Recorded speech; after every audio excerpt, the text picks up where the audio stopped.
Qu'est-ce que vous croyez? Vous croyez qu'un juif qui ne partage pas la douleur que nous traversons en ce moment,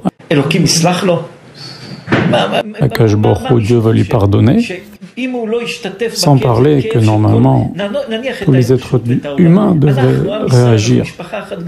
Mais simplement un juif qui reste, qui se met à l'écart et qui se dit « Bon, moi je n'ai rien à faire, ça ne me concerne pas, tout va bien pour moi, j'ai de l'argent, j'ai une bonne vie, qu'est-ce que ça peut me faire ce qui se passe? On arrête. » Celui qui pense ainsi, le mal le poursuivra. C'est une erreur magistrale de penser comme ça. Tout le peuple d'Israël est uni. Le principe là que Kol Israël Arabim Ze'elazé, les Juifs sont unis les uns avec les autres, c'est quelque chose que l'on a un petit peu oublié pendant les dernières années. Et du fait qu'il y a cette unité, on est tous concernés et chacun doit faire ce qu'on appelle Cheshbon Nefesh, c'est-à-dire un examen de conscience. Ce qui ne va pas dans sa conduite, ce que lui peut arranger à son niveau ou elle à son niveau.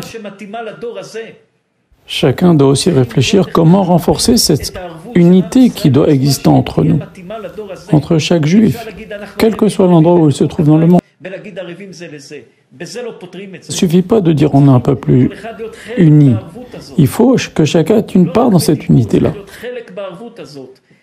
Et dans d'autres examens de conscience aussi, il faut réfléchir à cela. Comment renforcer cette unité entre nous?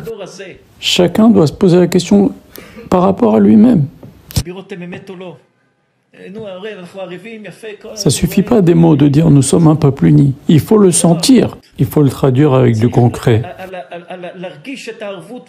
Les symboles d'unité, c'est du vent. Il faut la sentir et la vivre, cette unité.